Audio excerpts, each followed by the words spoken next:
السلام عليكم ورحمة الله وبركاته. اخواتنا رجالة سكندري 1 بقى، سكندري 2، بكالوريا، سينيور، شوف حابب تسمي نفسك ايه. المهم ان الحصة دي اول حصة ان شاء الله في الكورس التأسيسي، او هتلاقي اسم الحصة هنا اوفر فيو ليكتشر، يعني حصة اوفر فيو بسيطة نتكلم عنها القشور من فوق. هنبدأ من اول البي سي، من اول نتكلم على الكمبيوتر لحد ما نتكلم على البروجرامينج لانجويج بتاعتنا عادي. هنكمل بس لانجويج لحد قبلها اصلا هنكون بنتكلم على البروجرامينج ذات نفسها، وقبل كل ده هنتكلم عن الهاردوير وهنتكلم عن السوفت وير. انا عايزك تخش على طول بص سخن، زي ما انا داخل كده المحاضره سخن، تلاقي الدنيا سخنه ومواضيع كبيره نتكلم في كل حاجه. نبدا من اول الابره لحد الصاروخ زي ما بيقولوا. فكل بقى اللي في دماغي ان انت تفصل بقى، والله ده بيشرح عربي ده بيشرح انجلش، الحمد لله المحاضره كلها انجلش، ان شاء الله السنه كلها هتبقى انجلش، ان شاء الله المنهج هيتخصص ليك انت بشرحك انت بلغتك انت. بس سيب لي دماغك، وانت اكيد عارف القصه بتاعت اللغات دي، انت اتفرجت عليها قبل كده اكيد، مش اول فيديو ليك. فخش وركز واستعن بالله وصلي على النبي، ويلا بينا نبدا. بسم الله الرحمن الرحيم. اول حاجه خالص الكمبيوتر. الكمبيوتر ده هتلاقي هنا في صور غريبه، هتلاقي هنا في لابتوب، في ديسكتوب، في سمارت فون، في سمارت ووتش، سمارت في. طب ليه ده خارج من اللابتوب؟ سوري، ليه ده خارج من الكمبيوتر؟ تعالى اسالك سؤال من الاول خالص هنا كده. هل انا لو قلت لك امسح او ما تمسحش ده، تعالى تحت كده، لو قلت لك بي سي از ايه بقى، سمارت مثلا ماشين، او از سمارت عموما، اسالك كده هل هو جهاز ذكي؟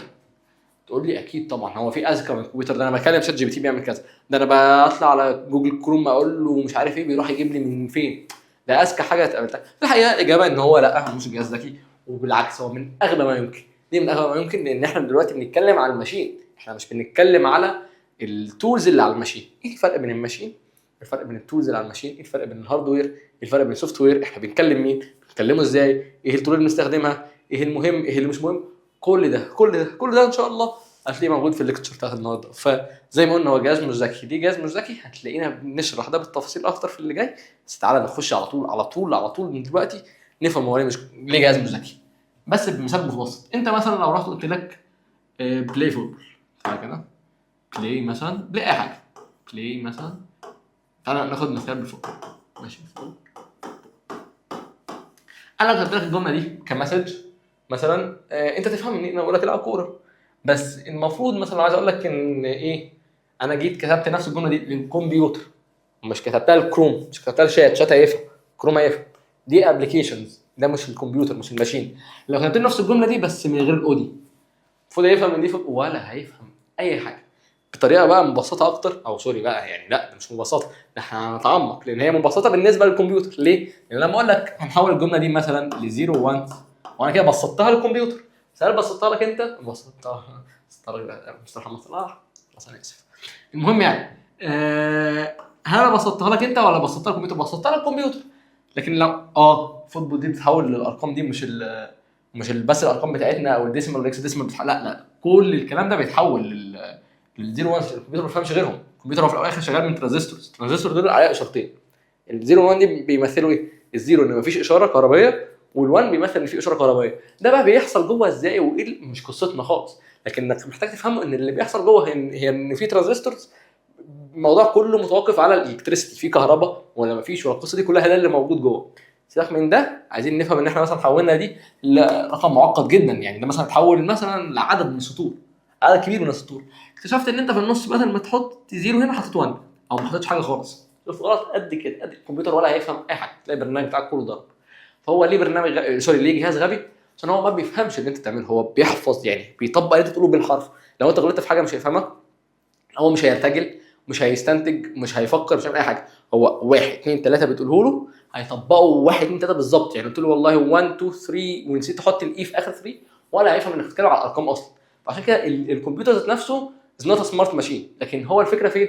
ان باقي الماشينز الثانيه دي بتاكت از سمارت ماشينز. ليه؟ اللي هو الفون او اللابتوب او ايا كان، ان هي اصلا في اصلها اجهزه اغبى من كده. ما التليفون ده كان بيقول الو بس، لكن لما بقى عليه ابلكيشنز وعليه سوفت وير، ده اللي سمارت في القصه فين؟ في ان بقى عليه سوفت وير. العقل البرين اللي في الماشين هو السوفت وير، مش الماشين ذات نفسها بقى اللي بيطبق عليه بعد كده. ايه الفرق بقى؟ تعال نخش هنا. هتلاقينا بس الاول التعريف في الاول، عشان امتى تعرف تقول على ده كمبيوتر ولا لا. هتلاقيه بيعمل 3 حاجات. اول حاجه بيريسيف داتا، تاني حاجه بيبروسيس الداتا دي عشان يطلع لنا في الاخر ريزلت. خلي بالك هتلاقي التعريف ده موجود تحت تاني. لو هنتكلم عن تعالى في هنا تريانجل او ذا بيراميد اوف نولج. بيراميد اوف نولج ده بيقول لك ايه؟ ان اي حاجه بنتكلم عنها في حياتنا بتتكون من 3 حاجات، عشان ما نرجعش نشرحها تاني. عندنا بتتكلم عباره عن داتا، وبتتحول بعد كده انفورميشن، والانفورميشن دي بنبني عنها نولج، بنبني بيها نولج. وفي كل مرحله من الثلاثه دول، الثلاث مراحل بتوع الاهرام او 3 طبقات بتوع الهرم، في النص شايف الخط ده هو خط بروسيس. هي في عمليه بيتم تطبيقها على الجزء ده من البيراميد، ان احنا نفهم النتيجه اللي بعدها. يعني ايه مثلا؟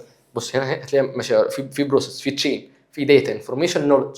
ايه الفرق مثلا؟ هقول لك حاجه، نضرب مثال دلوقتي. احنا مش مهم ناخد من فوق من تحت، احنا خلي بالك اللي هنقدر نفهمه قوي قوي قوي النهارده، ان علم الكمبيوتر ده او علم البرمجه ده هو حاجه كبيره قوي كده، طالع منها افرع من كل حته. كل فرع تيجي تمسك الفرع الثاني هتطلع لك بالتالت والتالت هيطلع لك، هتلاقي نفسك مسكت من كل حته البتاع ده ومش عارف تلمه.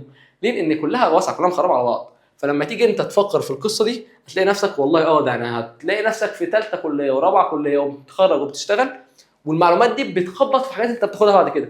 هل عشان انا عبقري وبقول لك حاجات ما مش اي حد غيري قالها؟ لا خالص. ان هو العلم كده، العلم كله متفرع على بعضه، كله موصل لبعضه. يعني انا جايب لك دي هتلاقيني رابطها لك بالبرمجه، البروجرامنج غير البروجرامنج لانجوج، غير بقى بعد كده الانفورميشنز والداتا، كل ده هتلاقيه موسع على بعض، كل ده داخل في بعضه. فاحنا مثلا دلوقتي بنتكلم فين؟ ان احنا عندنا داتا وانفورميشن ونولج. شايف؟ هنرجع بقى فوق تاني خالص، الجزء اللي احنا بنتكلم عنه دي اساسيات اي كمبيوتر. اي حد قادر يستلم داتا يطلع منها انفورميشن او نولج، الاثنين خطوات مختلفه للبروسيس اللي بتحصل.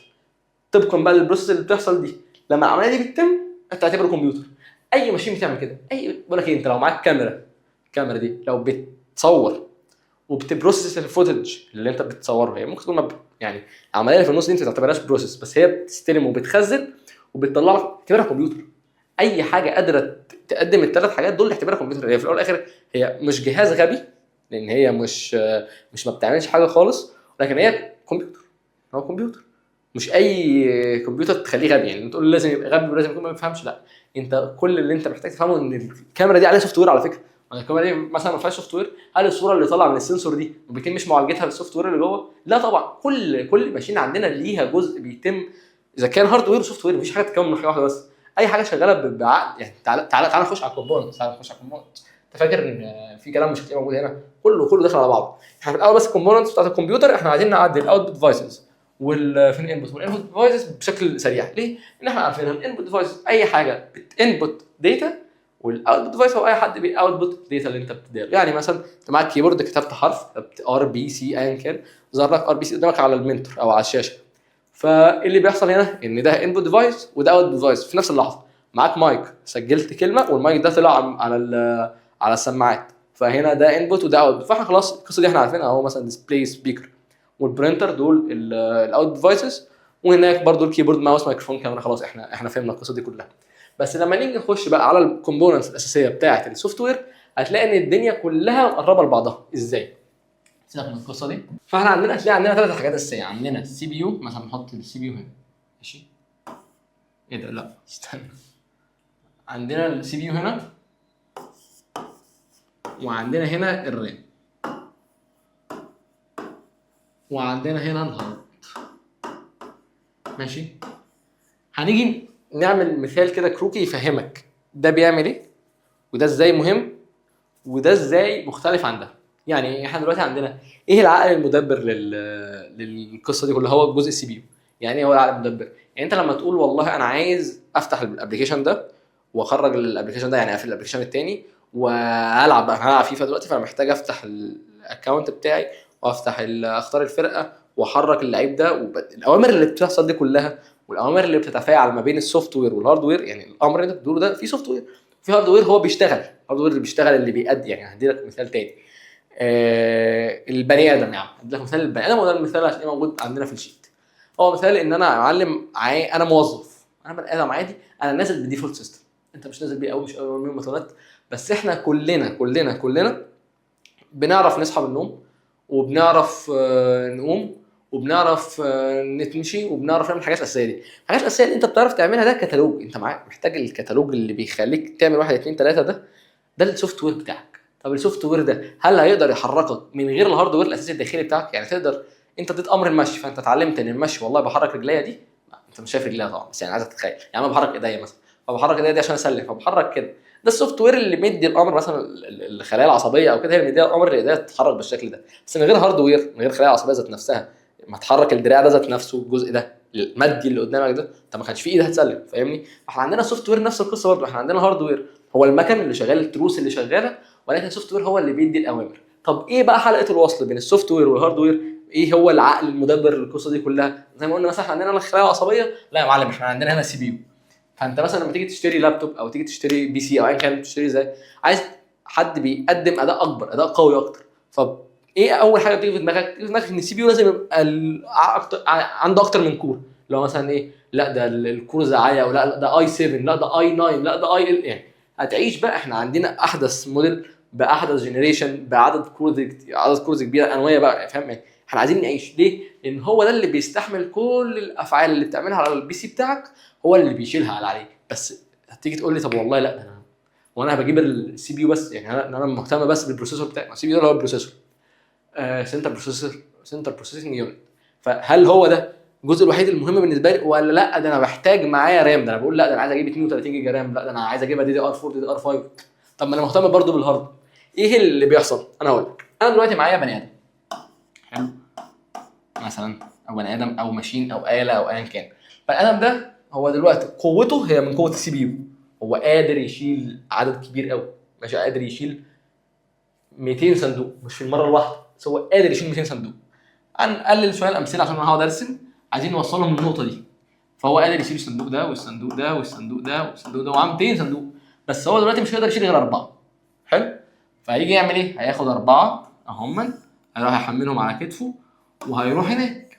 جميل. بس هو في النص هو مستلم 200، هنفترض بقى ان هو مستلم 5 عشان بس نقلل الحموله شويه عليه وعلينا عشان نرسم.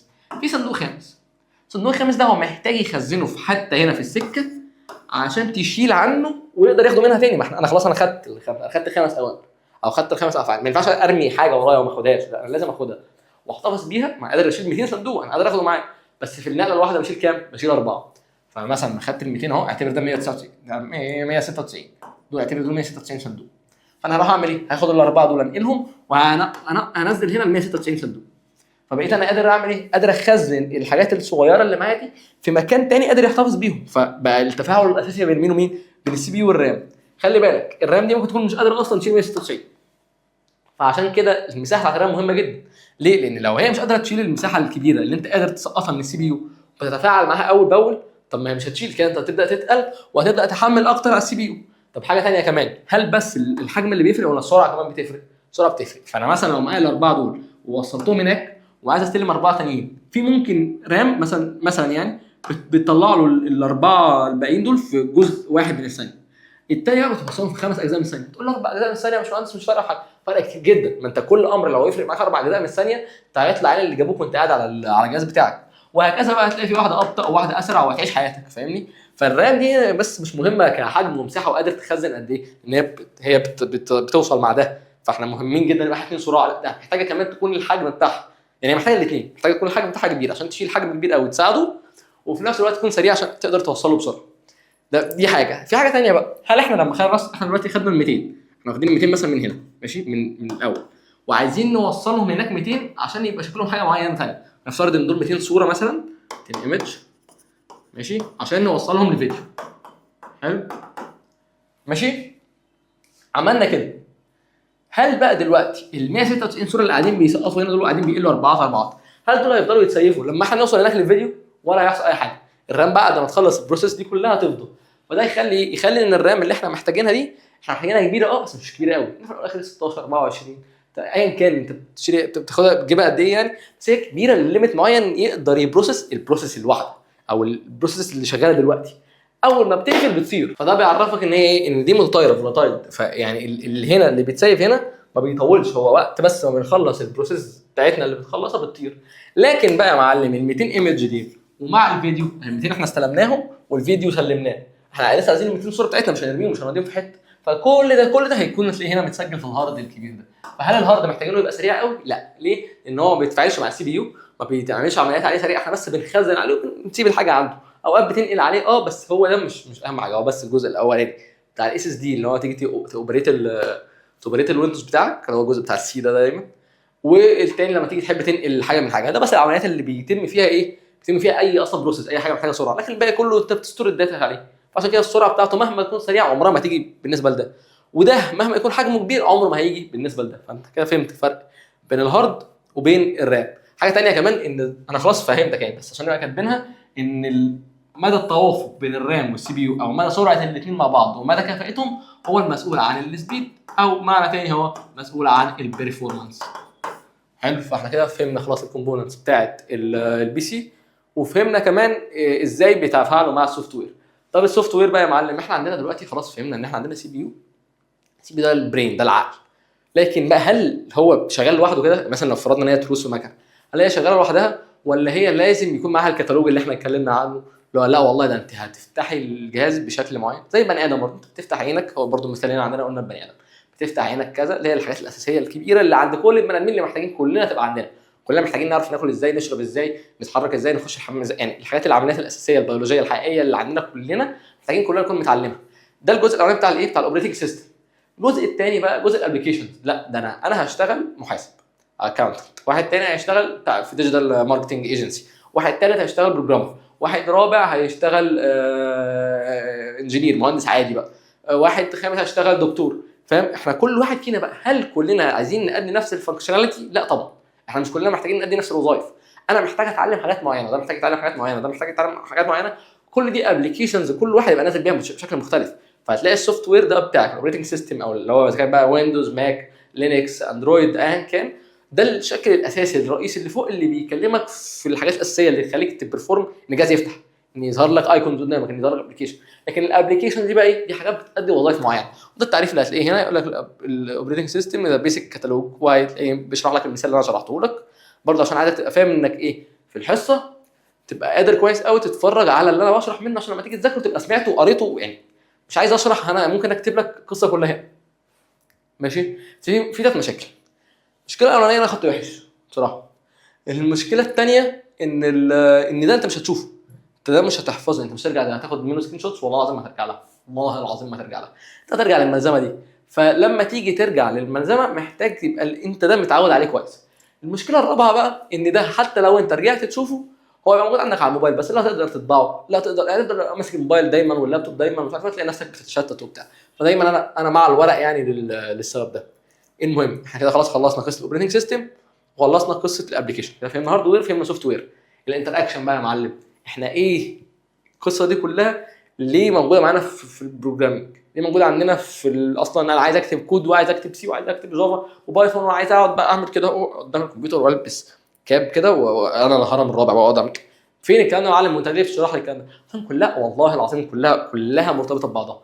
وخلي بالك الكود ده اسهل قصه في المساله دي كلها. انت في الاول والاخر محتاج تبقى فاهم لوجيك كويس، محتاج تبقى فاهم الجوريزمز كويس، محتاج تبقى فاهم ايه البروسيس اللي المفروض تتعمل هنا في الوقت المناسب، وايه البروسيس الثاني يحصل قدامك مشكله حقيقيه في البروجرام بتاعك، مش بس ايرور كود غلطت في سينتاكس. يعني ايه سينتاكس اصلا؟ تعالى اقول لك.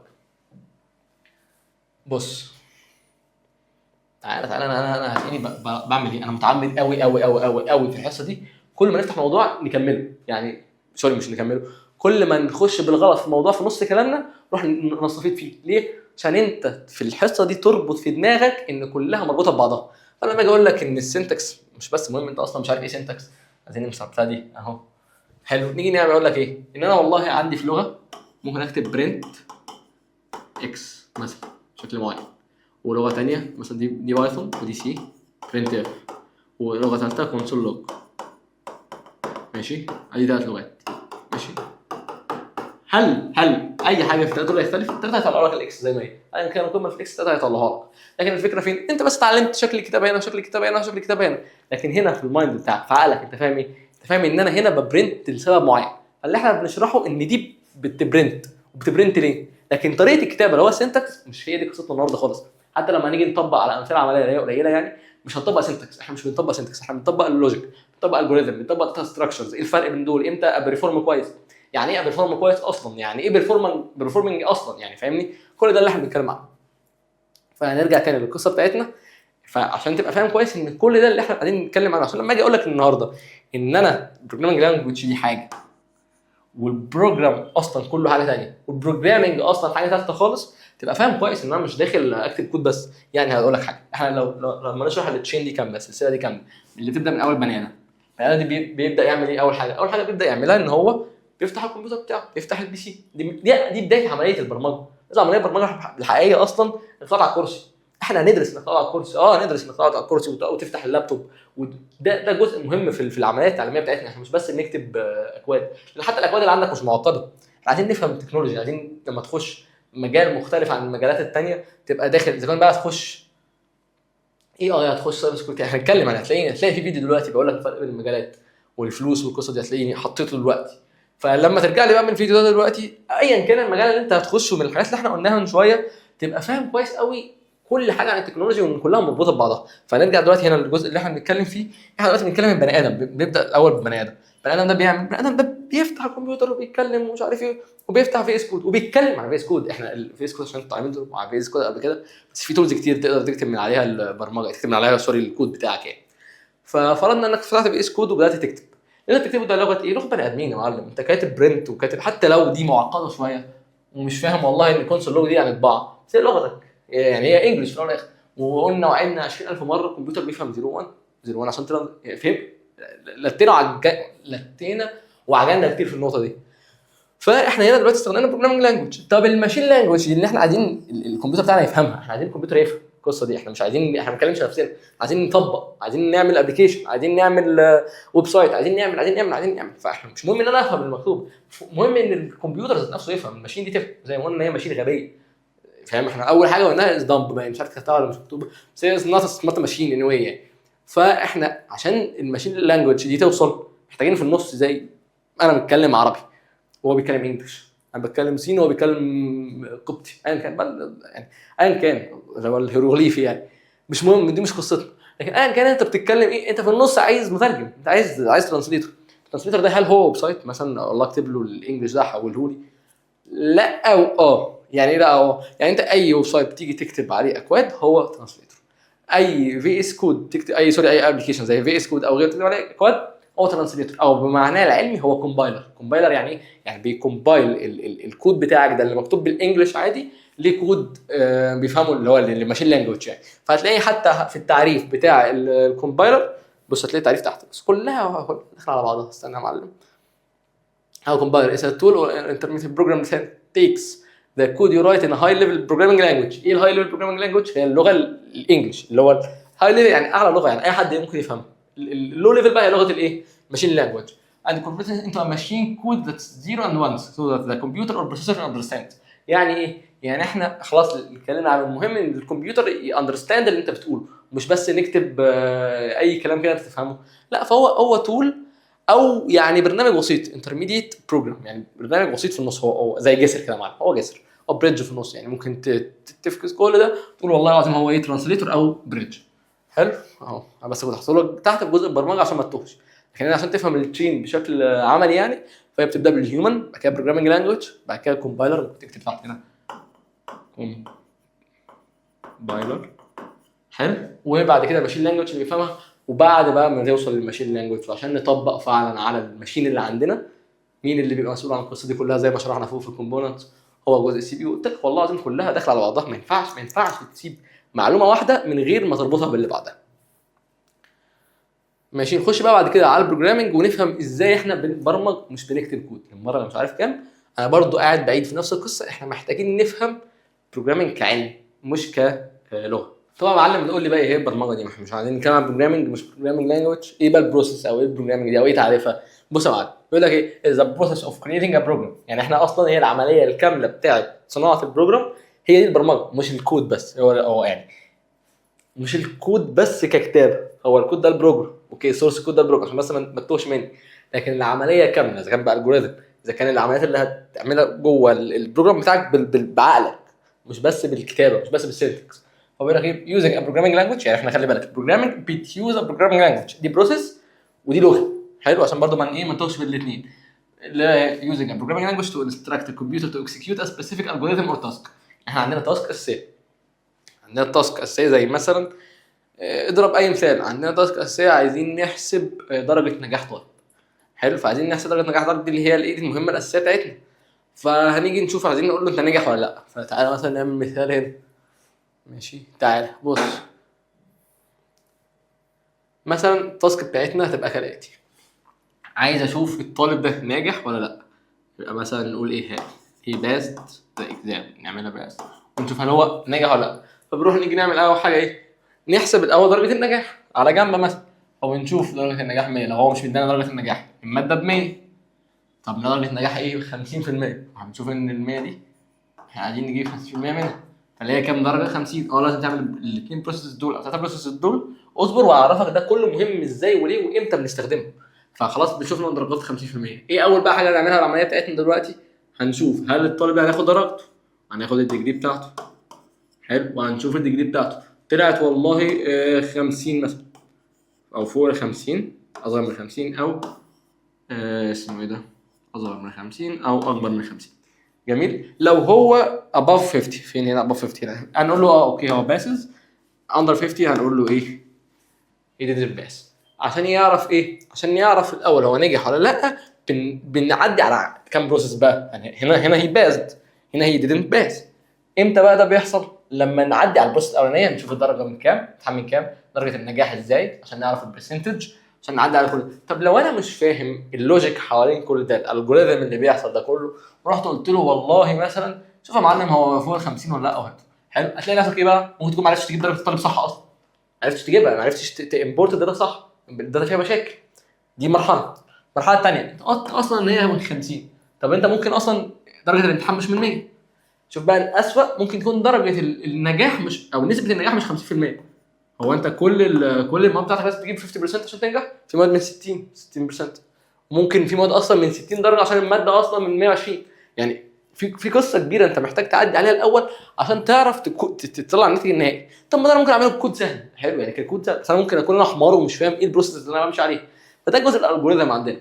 في حاجه ثانيه، هل احنا كل العمليات سيبك من المنظر، في حاجه ثانيه، هل احنا كل العمليات محتاجين نشوف والله لو اصل لو ما لوش اصل قاعدين، لا مش لازم. في عمليات ثانيه انا عايز اجمع معلم 9 زائد 5. تعال نمسح كل ده.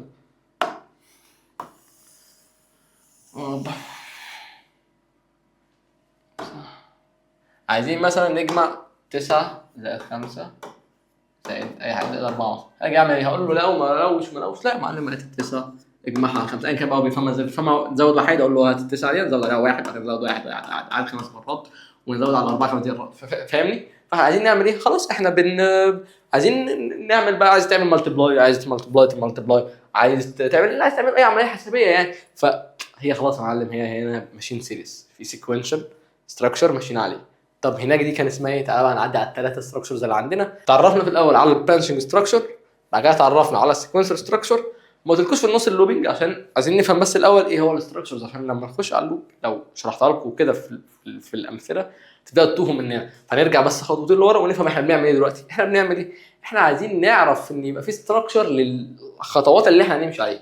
يعني ايه دلوقتي، يعني انا عندي عمليه معينه، تاسك معينه اللي قلناها اللي هنا في البروجرامنج. احنا عايزين نعمل ايه، البروجرامنج كفعل عموما هو تاسك، عايزين نطبقها ازاي بالجوريثم. الالجوريثم ده ايه الخطوات اللي بنمشي عليها، في كذا طريقه لتطبيق الخطوات، مش بس ايه هي الخطوات، لا هل الخطوات اللي هنطبقها دي هتبقى في طريق واحد، ولا هتبقى في عده طرق مختلفه، ولا هتبقى بنلف حوالين عدد معين من التكرارات مثلا. ففي طرق وفي طريقه، في فرق بين الاثنين. فاحنا دلوقتي ايه، احنا مش عايزين نشوف ايه الطرق، لا عايزين نشوف ايه الطريق اصلا. انت معايا صح؟ فبنشوف الطريق اللي احنا هنمشي عليه، هل هو سيكوينشال يعني هنفضل ماشيين زي ما احنا مكملين كده، مثلا شارع طويل مش هنقول ولا نروح يمين ولا نروح شمال، ولا في برانشنج ستراكشر يعني في والله ان انا ماشي، لا ده في شارع جاي عكس وفي شارع مكمل على طول، لا ده محتاج اعرف انا الشارع جاي عكس. في قرار، في هنا حاجه انا محتاج افكر فيها قبل ما اخد الخطوه الجايه. في حاجه ثانيه بقى، في عدد معين من التكرارات ممكن نضربها مثال الشارع ده، ومثلا ان هو في ميدان انت تقعد تلف عدد معين لحد ما، بس دي مش منطقيه انت تلف الميدان مره واحده. نضربها مثال تاني، نضربها مثال انا بمشي، حلو انا دلوقتي ماشي عادي اهو، عشان خلينا في الشارع يعني، خلينا في مثال الشارع، انا مشيت وصلت لحد الكاميرا وانا هخبط في الكاميرا. طب انا وقفت في الكاميرا، وقفت ليه برغم ان انا بمشي نفس البروسيس لوحده، ماشيه ازاي، انت كده شايف انا كده باخد خطوه، انا كده خدت خطوه، دي خطوه واحده، نفس البروسيس دي بتتكرر عشان امشي تاني، هي ما بعملش فعل مختلف. لكن انا امتى وقفت لما لقيت نفسي هخبط مثلا في الكاميرا او هخبط في الطريق. نفس الفكره لو انا عندي مثلا عدد معين من الدرجات، عندي 5 درجات 10 درجات 20 درجه، انا عايز اجمعهم كلهم على بعض، ده المثال اللي هنشوفه بعد كده. انا اجمعهم على بعض، بقعد اجمع لحد امتى؟ لحد ما اعرف ان انا خلصت عدد الطلاب اللي عندي مثلا، او انا عندي 10 طلاب انا وقفت عند الطالب ال10 وخلاص مش هجمع حاجه تاني، او انا عايز اجمع عدد الطلاب اللي جايبين فوق ال50، فاقعد اجمع لحد ما اروح اول طالب مثلا مش كاسر ال50 سوري يعني مش كاسر 50 يعني ايه تحت ال50 درجه. بعد كده فهمنا شكل الاستراكشرز اللي احنا ماشيين عليهم اذا كان سيكوينشال او لوبينج او برانشنج، ده هنستخدمه تاني. خلي بالك ده فلوت شارت، يعني ده شكل الرسومات دي شكل الفلوت شارت. يعني ايه فلوت شارت؟ يعني احنا عايزين هل هنرسم اي كلام؟ يعني هل هنرسم اللي هي الاشكال الهندسيه دي في تريانجل في سكوير هنا وفي قصه، يعني في دايموند في قصه، طب هل ده معمول كده بشكل عشوائي ولا ده في كود حواليه؟ الكود ده هنا مش قصدي كود هنا، في رول في ستراكشر في الاستراكشر متفقين عليه. يعني ايه؟ يعني دي الاستراكشرز بتاعت البرمجه حلو اللي احنا هنمشي عليها جوه. انا لو رسمت لك الرسمه دي او الرسمه دي او الرسمه دي سهل تفهمها. ليه؟ عشان انت عارف ان شكل الدايموند ده هو اوريدي بيتكلم على الكونديشنز، هل بنشوف امتى الكونديشن دي اتحققت او ما اتحققتش، وفاهم ان دي دايما الستارت. مش هقعد بقى تلاقي مره واحده راح عمل لك كده وانا كان هنا هستارت تقعد تهنج. ليه؟ احنا لازم يبقى في رولز معينه، لازم يبقى في بروتوكول معين زي الترانسبورتنج في الداتا اللي هنتكلم عنه في الاخر خالص، ان لازم يبقى في رول معينه اللي بيسند واللي بيريسيف او اللي بيقول المعلومه وبيستقبلها اذا كان بقى معلومه او بيان او يكونوا الاثنين على نفس الكود عشان يفهموا، الاثنين فاهمين نفس البروتوكول اللي ماشيين بيه، عشان ما حدش يكون بيتكلم عربي والتاني بيتكلم انجلش والاثنين مش فاهمين بعض، نفس فكره الايه اللغه يعني. فاحنا كده فهمنا الاستراكشر الاولاني. هل بعد كده احنا هنقف عند جزء الاستراكشر ده بس عشان نقدر نشرح الخطوات اللي احنا نمشيها هيبقى بفلوت شارت بس؟ لا، عندنا حاجه ثانيه اسمها بسيدو كود، انت ممكن تكتبها بشكل انجلش، تكتبها انجلش بقى كانك بتكتب باراجراف عادي. ففي 50,000 طريقه بس كلهم طرق ثابته عشان انت واللي هياخد منك الكود او اللي هياخد منك الاستراكشر يبقى فاهم كويس قوي انتوا الاثنين هتعملوا ايه عشان ما تتوهوش في النص. فده جزء خلي بالك مره كمان اهو اللي انا بقوله لك اهو اللي هو الجزء بتاع الرول او الجزء بتاع الكتالوج او الجزء بتاع اللهم صل على النبي البروتوكول، دي اجزاء كلها هتلاقيها مخرمه في حاجات ثانيه، لان هو زي ما قلت لك هو علم واسع جدا ولكن هو بشكل نتورك دائري كده كله داخل في بعضه مفيش حاجه طالعه بره. فاحنا يعني هو مش سيكوينشال لو هنفكر فيها يعني. هل هو اللوبينج؟ هو اقرب لللوبينج ولكن هي اكتر احنا بنتكلم في شكل البنات، يعني هو في شكل نتورك. لكن انت بقى شوف هل العلم اللي احنا بنتكلم عنه ده لو هو بيلف حوالين نفسه ولكن طبقا لشروط معينه، هل هو برانشنج ستراكشر عشان في شروط معينه ولا هو اللوبينج ستراكشر عشان احنا بنلف حوالين نفسنا؟ وخلي بالك يعني احنا عندنا كونديشنز، احنا عندنا هنا برضو بنشوف هل نقعد نلف لحد نقطه معينه. فهل يعني المهم يعني هل يعني العلم ده لما نقعد نلف حواليه جميل بس بيقفل في الاخر لان احنا خلاص احنا كلها اتربطت لبعضها مفيش حاجه بره. انا عارف ان القصه دي متعقده شويه بس يعني انا قلت اديلك مثال ان العلم بتاعنا ده برضه ممكن تمشي عليه الاستراكشرز يعني بس انا هميل لو انت عايز تشرح العلم بتاعنا ده بطريقه معينه اللي هو البروجرامينج او التكنولوجي بشكل استراكشر معين، انا مع اللوبينج ستراكشر بصراحه عشان احنا اوقات بنقعد نعيد نفس المرحله او نفس الشرح كذا مره مختلفه في نقط مختلفه. انت معايا ولا مع الناس التانية؟ عارف والله مش محتاجه فهم يعني الموضوع سهل. المهم الجزء اللي بعد كده لما اتكلمنا عن البروجرامينج لانجويج بعد ما خلصنا الجزء بتاع البروجرامينج كبروجرامينج نخش بقى على البروجرامينج لانجويج. احنا عندنا اربعه بروجرامينج لانجويج مختلفين. خلي بالك بس هنا في بايثون عايزك تمسح الجزء ده مش مهم يعني ده زي ده كتبتها يعني كان في هنا رغي مسحته وما كان نسيت امسح الباقي. المهم يا سيدي احنا عندنا اربعه بروجرامينج لانجويج. الاربعه هنا ايه منهم ثلاثه انت اتعاملت معاهم قبل كده الجافا سكريبت اتش تي ام ال وسي اس اس. الثلاثه دول بتوع الويب سايت. تعالى ادي لك مثال سريع كده. هنفترض ان البيج دي تعالى كده صغيري ان البيج دي ويب سايت بالكامل كل حاجه مش مضطر امسح. فرضنا ان هو ويب سايت وانت دخلت عليه فدخلت مثلا انت شايف ان في هنا كتابه مكتوبه بس وفي هنا صوره موجوده وهنا كتابه وهنا والله ده هنا في كتابه ثاني وهنا في صوره وهنا في لوجو وفي هنا رقم ماشي. كل ده الكتابه دي ذات نفسها مكتوبه بال HTML ماشي. فهي دي مسؤوله عن ايه؟ مسؤوله عن الاستراكشر بتاع الكتابه بتاع الويب سايت الكلام المكتوب بس. جميل. هل بقى ان دي متسنطره هنا ودي محطوطه هنا يمين بزاويه معينه؟ خلي بالك دي سؤال انا ما بتكلمش على المثال ده، انا بدي لك فرضا انت دخلت ويب سايت ولقيته بنفس الشكل ده الويب سايت بتاعنا مثلا ممكن تلاقيه بنفس الشكل ده مثلا او الابلكيشن او ايا كان. وهنا مثلا دي متسنطره بشكل معين والالوان والهندسه والفريم وكل ده. هل الالوان دي بالاتش تي ام ال ولا بالسي اس اس؟ السي اس اس اللي مسؤول عن الستايل الجزء اللي بعده فرضنا ان ده زرار مثلا، ده بوتون بتدوس عليه بتكليك اون بيظهر لك ايه؟ بتكليك اون عشان يعني ابين ان انا بشرح لك انت يعني لغات يعني المهم يعني بتدوس عليه بتدوس مثلا على انجينير يوسف طارق، عشان ما حدش يدوس على انجينير يوسف طارق، انتوا مجانين ولا ايه؟ بس يعني فرضنا يعني ان انت دوست على الزرار اللي مكتوب عليه انجينير يوسف طارق، فتح لك ويب بيج ثانيه. طب الزرار ده وان هو بيفتح زرار تاني او بيفتح ويب بيج ثانيه، مين المسؤول عن القصه دي؟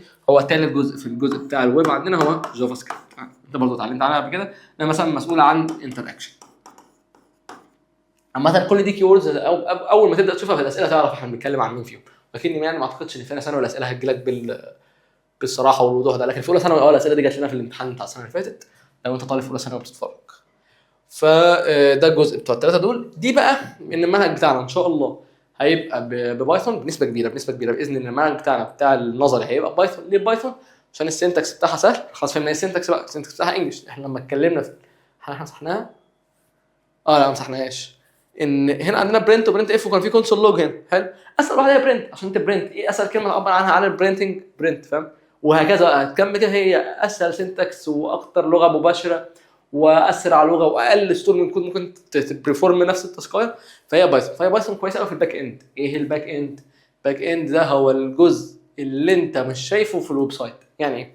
انا بخزن داتا، حلو، وبخزن صور، يعني ده ليا صور بقى وفيديوهات ومش عارف ايه وبتاع، وبعمل عمليات اللي هو لما تعمل 1 2 3 لا ده انا عايز كذا يحصل، مش قصدي على الزراير بقى والتفاعلات وكده، لا انا بتكلم على الاستراكشر الكامل بتاع الويب سايت.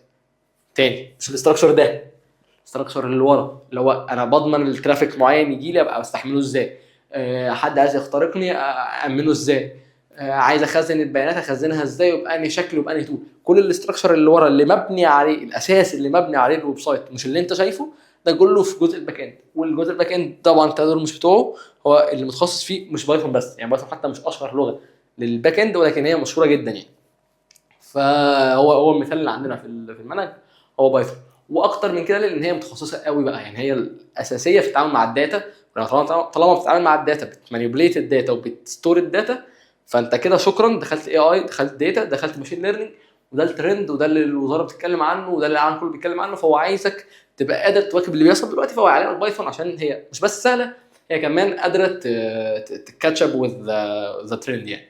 فاحنا كده شرحنا كلهم، شرحنا الاربعه، هتقراهم هتلاقي الله باكزامبل زي ما انا قلت لك الويب سايت بتاعنا وهنا بيشرح لك على اكزامبل مختلف، مش مشكله اقراه يعني مش محتاجه خالص. كومبايلر نزلنا من من كام، من سنتين، لا كان مبالغه قوي يعني. نزلنا من اول ما بدانا الشرح في ربع ساعه كده قلنا لكم الكومبايلر ده عباره عن ايه، مش فاكر؟ لا ارجع بقى احنا شرحنا، ما احنا عملنا فيديو. مع ميزه الفيديوهات دي ان انت قادر ترجع، مش بقى تجي بقى الحصه بقى يا الله يا مستر انت ما قلتش. حلو، فاحنا خلصنا ليه؟ خلصنا الكومبايلر. هنيجي هنا بقى شرحنا الالجوريثم بس، وشرحنا فلوت شارت، حلو، داتا ستراكشر شرحناها من بعيد، بس ايه اللي يخلي الثلاثه دول مع بعض مهمين جدا؟ ده اللي هنتكلم عنه دلوقتي. احنا في الاول اتكلمنا عن فلوت شارت، هو مجرد فلوت شارت، مش عمالها نتعودوا مع بعض ان انا عشان الكلام ده ما بكملوش يعني، بس عشان خاطركم دي فلوت شارت اهو. ماشي، فلوت شارت ده احنا قلنا ان هو شكل الرسومات والشكل اللي احنا متعارفين عليه في شكل عرض الالجوريثم. حدا فهمنا ان دي عباره عن ايه؟ عباره عن تول، واحنا النهارده لا يلزمنا التولز، احنا الكل اللي احنا بنكير اباوت ايه؟ بنكير اباوت ان احنا نفهم اللوجيك والالجوريثم والمايند هنا ده بيفكر ازاي عشان يطلع لنا البيست براكتس بتاعنا. مش مهم التولز، مش مهم البروجرامينج لانجويج، مهم ان ده يبقى شغال عشان نبقى قادرين نتكيف مع اي بروجرامينج لانجويج مختلفه، مع اي تول مختلفه، مع اي اي تول هتظهر مؤخرا مقدما السنه الجايه السنه اللي بعدها، عشان نبقى قادرين نواكب كل ده، ان يبقى ده متاسس كويس في البروجرامينج مش في البروجرامينج لانجويجز. فعندنا الفلوت شارت. الجزء اللي جاي بقى هم اثنين بيتفاعلوا مع بعض جدا. احنا عندنا جزء اللهم صل على النبي الداتا ستراكشر وجزء الالجوريثم. ماشي، انا مش هشرح لك الفرق بين الاثنين. الداتا ستراكشر ده هي بتستراكت الداتا، يعني بتاخد الداتا دي بتخزنها في مكان معين. عندنا مثالين مثلا، عندنا هنا اللهم صل على النبي الفاريبلز، وعندنا الاريز. جميل. الالجوريثم بقى عندنا الجوريثم كتير مثلا لا تعد ولا تحصى. الالجوريثم ده عباره عن ايه؟ هو عباره عن الاسلوب اللي انت بتفكر بيه عشان تحل مشكله. فهديك مثال، هو مثال واحد بس ونبقى خلصنا الفرق بين الاثنين وشرحنا ايه اهميه دي واهميه الثانيه. الفاريبلز دي مثلا بنخزن فيها قيمه واحده، هنفرض ان احنا نخزن فيها قيمه وزنها مثلا انا هدي لك فرضيه من الحقيقه مش في البرمجه. قيمه وزنها صندوق، جميل، والاري ده بنخزن فيه قيمه وزنها كونتينر كبير بيحمل عدد من الصناديق. اللي قلنا ده اقرب تعريف للاري، ان هو كونتينر كبير بيحمل اكثر من متغير. حلو، انا ممكن اشرح لك الفرق بين الاثنين دلوقتي في السريع. دي كوبايه ميه ما فيهاش ميه الحقيقه بس اعتبر فيها ميه، فكوبايه الميه دي جواها ميه، انا بكير اباوت ايه؟ هل بكير اباوت الكوبايه دي ولا بكير اباوت الميه اللي جوه؟ انا بكير اباوت الميه، مهتم بالميه، انا عايز اشرب ميه مش عايز اشرب كوبايه. حلو، لكن ينفع اجي اديك شويه ميه كده واقول لك اشربهم، ولا لازم اديهم لك في حاجه بتحمل القيمه اللي جواها؟ لازم اديهم لك في حاجه تحملها. طب حاجه كمان، هل دي الكوبايه دي فاريبل؟ فاريبل. يعني ايه فاريبل؟ يعني قادره على التغير. يعني الكوبايه دي قادر احط فيها ميه، قادر احط فيها عصير، قادر احط فيها بيبسي، قادر احط فيها كذا حاجه. فدي ذات نفسها قادره تحمل اكثر من قيمه مختلفه، لكن مش قيمه واحده بس، محتفظه بحجم معين من القيمه، ولكن هي في الاول والاخر هي انت مش مهتم بيها هي ذات نفسها، انت مهتم باللي جواها. ده تعريف الفاريبلز بشكل سريع. بعد كده عرفناها. الجزء الثاني الاري، هي مش دي بقى خالص، هي كرتونه بتحمل اكثر من ازازه ميه، او كونتينر كبير بيحمل اكثر من بوكس. لان مثال كوبايه الميه ده قريب قوي البوكس جواه حاجه.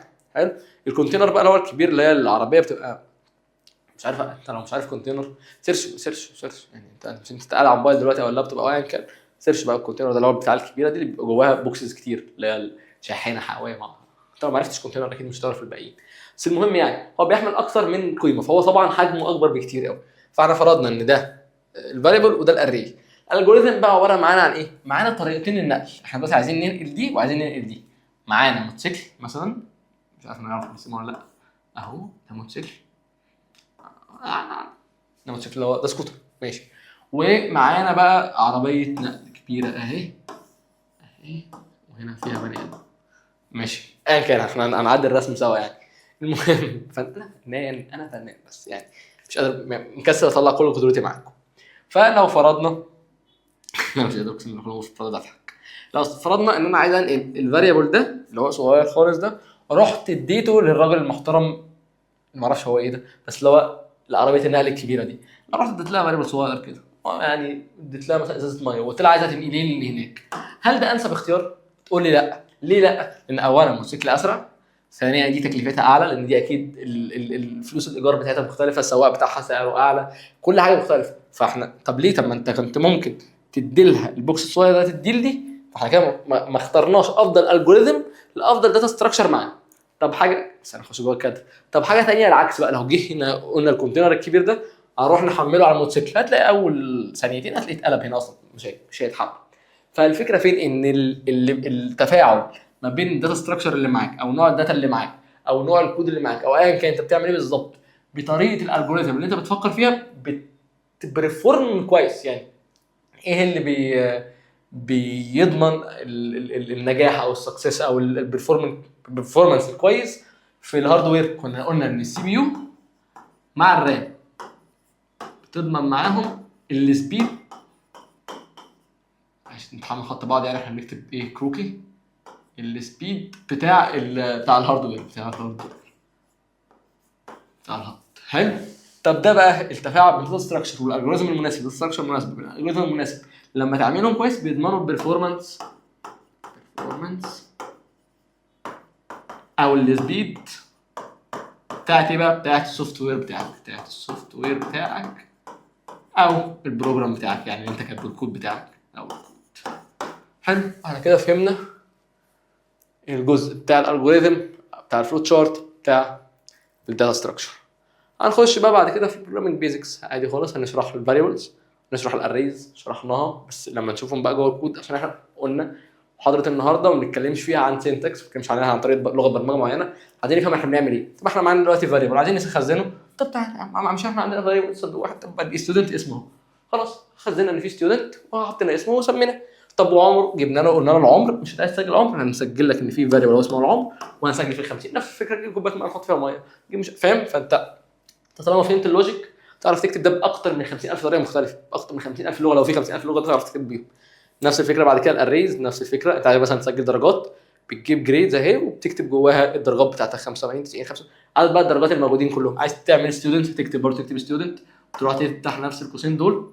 كل بقى لغه وليها طريقه كتابتها، وفي داتا ستراكشرز بعد كده هتلاقي ينفع تحط فيها نوع واحد من الداتا بتاعتنا دي النهارده مثلا، وفي حاجات تانية تنفع لاكتر من نوع من الداتا، يعني تحط ارقام وحروف، تحط ارقام واسماء، تحط ارقام وصور، يعني فاهمني تعيش حياتك.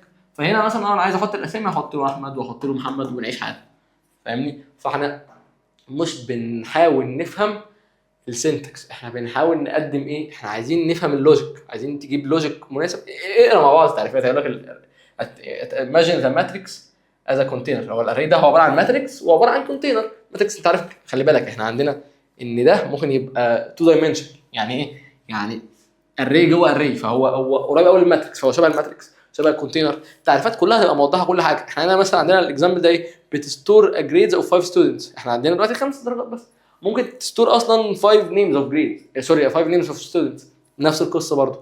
فاحنا كل اللي احنا عايزين نعمله ايه، احنا مش بنحاول نشوف احنا هنكتبها ازاي، احنا عايزين نشوف هنا بيفكر ازاي عشان يكتب، فاهمني. فاحنا خلاص فهمنا الاريز اللهم صل على النبي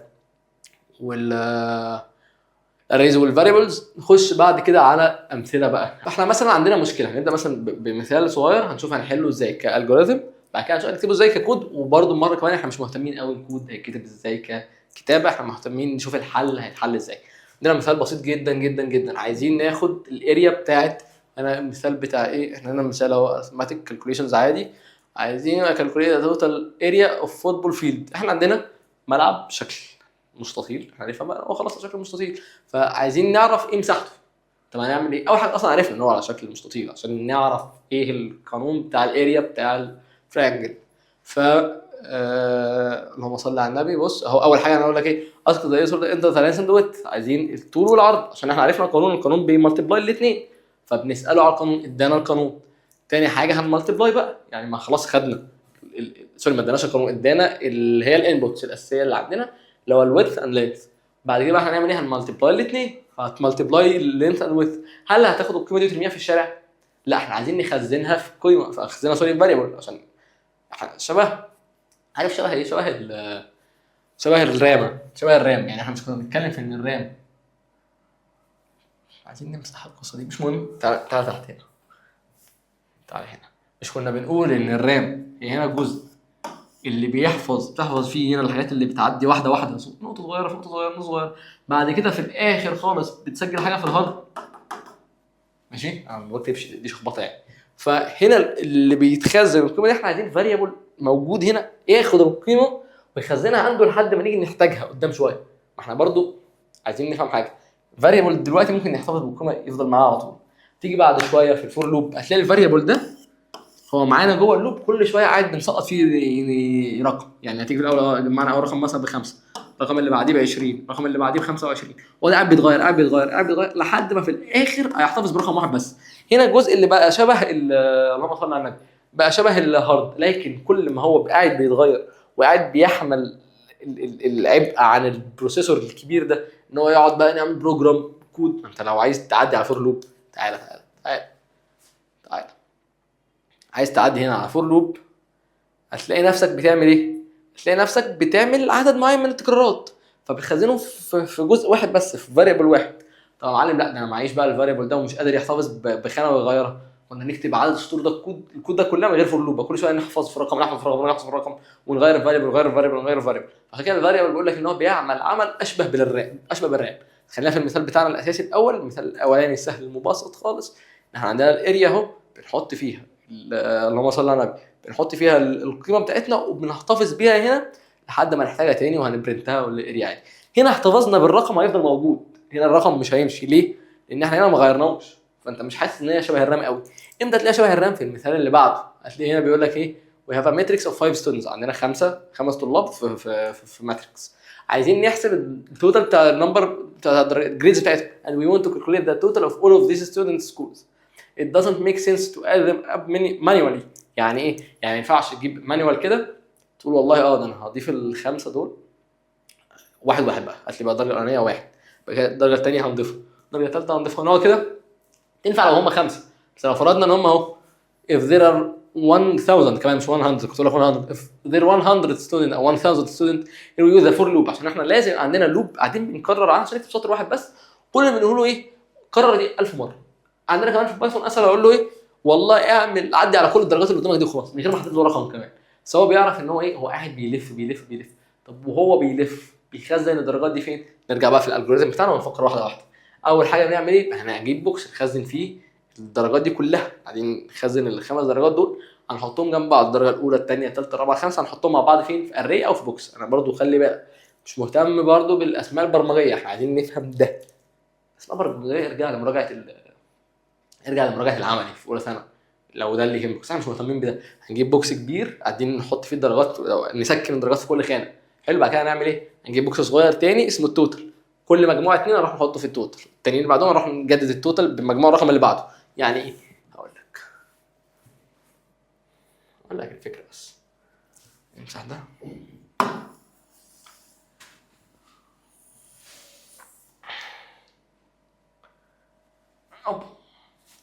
عايزين مثلا نجمع 2 و3 و9، فبنعمل ايه؟ هنجمع 2 و3 تلات ب5 هنحطها في البوكس ده. البوكس ده هيعمل ايه بقى؟ هيجمع الرقم اللي جاي على 9، فهو ما بقاش بقى بيجمع 3 مرات مع بعض، لا هو بيعمل عمليتين فهيجي الرقم ال9 هيحط عليه بقى 14. هنا ده هيتحول بدل مثلا ب 15 هيبقى كام؟ 14. مش عايز اخبط بس عايزك تفهم يعني. او مثلا البوكس ده هيتلغي، البوكس الجديده بتاعته تبقى 14.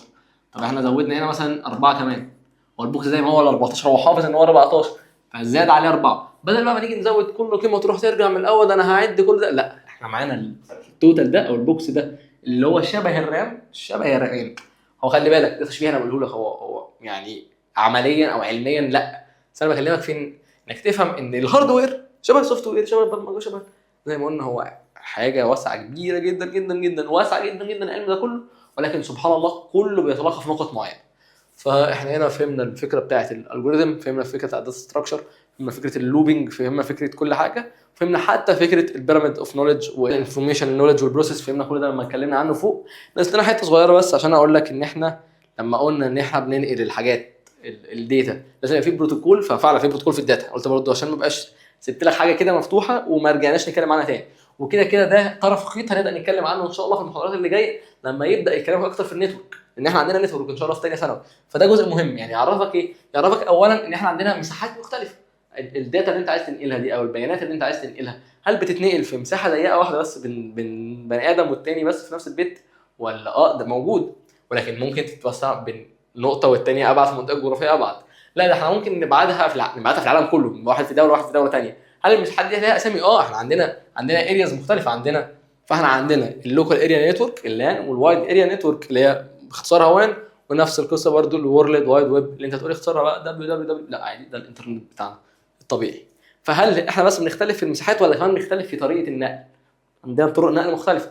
ده مش مهم قوي دلوقتي لان احنا مش رايحين نحل، احنا ما عندناش منهج دلوقتي بنتكلم عنه. انا عايزك ايه كنت داخل اولى او ثانيه تبقى فاهم ان لا ده احنا كل حاجه فيها افكار، كل حاجه عندنا في المنهج فيها افكار، احنا مش بس بنفكر في ان احنا نكتب كود، لا ده احنا البيانات ذات نفسها بنفكر في الهرم بتاعها ازاي بتبدا وازاي بتنتهي وازاي بتتنقل وازاي بيتم استقبالها. يعني احنا عندنا زي ما قلت لك ايه، عندنا في مساحات مختلفه من نقل الداتا، ده قريب اكتر لجزء النتورك. وعندنا بقى الترانسبورتيشن بتاع الداتا برضه نتورك، هو احنا عندنا ايه؟ عندنا قادر تبعتها مره واحده يعني. ده بيخرم بعد كده معانا على جزء السايبر سكيورتي، بيعرفك ان في اكتر من طريقه للترانسبورتيشن. انت عندك هنا ايه؟ كان بي ترانسبورتد از ا سنجل بلوك ان ا بري ديترمايند روت، يعني في طريق محدد مسبقا انت عارفه ايه هو وماشي فيه. بس هو خلي بالك ده له مميزات وله عيوب، قادر اصلا تبعتها على مره واحده، يعني قادر تعرف الطريق وقادر ما تعرفوش، قادر تبعته على مره واحده وقادر تقسمها. كل ده بيفرق في ايه؟ بيفرق ان انت مثلا انا كحد عايز اخترق الداتا دي او اسرق الداتا دي، لا ده انا هقف في حته معينه والداتا بتتنقل عشان اخدها مره واحده، لا دي متقسمه فانا عايز اخد جزء معين من الداتا والجزء ده هيدلني على الداتا على باقي البلوكس في الداتا. خلي بالك ان انا بس مش بصرح لك دي عشان تفهم النقطه دي، لا تفهم ان الداتا دي كلها بتدخلك على جزء البرمجه وبتدخلك على السايبر سيكيورتي برضه، وبتدخلك على الجزء اللي اتكلمنا عنه في الكمبيوتر. كل الاربعه خمسه دول كلهم احنا مش بنشرح اجزاء يعني متناثره، لا احنا عندنا تشين كامله كده، بلوكايه كامله اتكلمنا عنها بتسلسل زمني واحد او تسلسل مكاني واحد او اي حاجه اذا كان ليها علاقه في وقت او مكان او زمان، انت ماشيه تلاقيها في تشين واحده، سلسله ماشيه، احنا مش بنقطع مش بنجزأ. فعشان كده المحاضره دي مهمه جدا، ان شاء الله ان شاء الله ان شاء الله المحاضرات اللي جايه هتبقى مهمه جدا برضو، عشان هناخد من هنا وهنكمل، لكن لما المنهج باذن الله ينزل ونعرف ايه اللي محتاجين نستفيد فيه. لكن المحاضره دي كانت مهمه عشان اي شابتر يكون في اولى ثانوي خدت عنه فكره، لو انت مخلص اولى ثانوي، ولو انت داخل اولى ثانوي تبقى فاهم برضو انت داخل عليه، عشان ما تبقاش قلقان ومتوتر. وان شاء الله يا رجاله ان شاء الله ان شاء الله تبقى سنه موفقه، يكون فيهم ال 100 درجه باذن الله باذن الله بامان. وسلام يا رجاله، نشوفكم ان شاء الله لما المنهج ما ينزل.